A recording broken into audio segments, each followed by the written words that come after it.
क्या सुरक्षा को बढ़ावा देने के उद्देश्य से बनाया गया कानून अराजकता का कारण बन सकता है?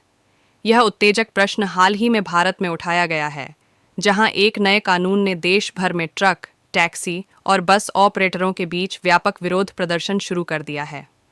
नई भारतीय न्याय संहिता के तहत हिट एंड रन मामले में अब 7 लाख रुपए का जुर्माना और 10 साल की जेल की सजा हो सकती है। ये भारतीय दंड संहिता के तहत 2 साल की कैद की पिछली अधिकतम सजा से एक महत्वपूर्ण वृद्धि है। ओनल इंडिया मोटर ट्रांसपोर्ट कांग्रेस या AIMTC परिवहन उद्योग में ड्राइवरों की 25 से 30% की कमी का हवाला देते हुए इस नए दंड कानून के खड़े विरोध में सामने आई है। डर है कि यह कानून कमी को और बढ़ा सकता है, क्योंकि कठोर दंड लोगों को ड्राइविंग की नौकरी करने से रोक सकता है। AIMTC के अध्यक्ष अमृतलाल मदान ने कानून के कार्यान्वयन के खिलाफ बोलते हुए चिंता व्यक्त की है कि इसे परिवहन विभाग के साथ पर्याप्त परामर्श के बिना अधिनियमित किया गया था और इसने ड्राइवरों के बीच भय का माहौल पैदा कर दिया है। यह ध्यान रखना महत्वपूर्ण है कि इस कानून से पहले हिट एंड रन मामले IPC की धारा 228, 304A और 328 के तहत दर्ज किए जाते थे, जिसमें असाधारण मामलों में हत्या के आरोप लगाए जाते थे। धारा 304A के तहत लापरवाही से गाड़ी चलाने के कारण मौत होने पर अधिकतम सजा 2 साल थी। ये नया कानून भारत में अपनी तरह का पहला है, जिसमें लापरवाही से गाड़ी चलाने, घटनास्थल से भागने और पुलिस को घटना की रिपोर्ट करने में विफल रहने के दोषी पाए जाने वालों के लिए 10 साल की जेल की सजा का प्रस्ताव है। कानून में लापरवाही से गाड़ी चलाने जैसे कृत्यों से मौत के लिए सजा को 7 साल तक बढ़ाने का भी प्रावधान है। विवाद के बावजूद हिट एंड रन मामलों की स्पष्ट परिभाषा की मांग की गई है, जिन्हें उन घटनाओं के रूप में वर्गीकृत किया गया है जहां पुलिस दुर्घटना में शामिल वाहन या उसके मालिक की पहचान करने में विफल रहती है।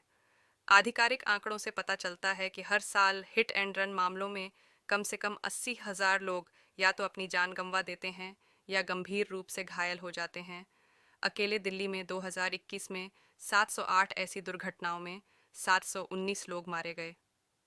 सरकारी अधिकारियों ने तर्क दिया है कि कानून आवश्यक है हिट एंड रन मामलों की बढ़ती घटनाओं के लिए, और यह जवाबदेही के सिद्धांत को रेखांकित करने का कार्य करता है।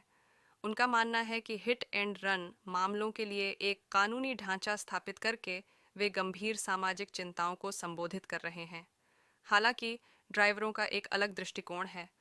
उनका तर्क है कि कोई भी जानबूझकर दुर्घटना नहीं करता है और भीड़ की हिंसा के खतरे के कारण वे घटनास्थल से भागने के लिए मजबूर होते हैं। उन्हें डर है कि नए प्रावधान ड्राइवरों को हतोत्साहित करेंगे और उद्योग में भय का माहौल पैदा करेंगे।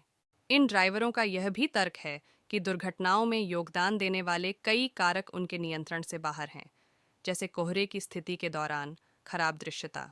उन्हें चिंता है कि नए कानून के तहत बिना किसी गलती के उन्हें जेल जाना पड़ सकता है।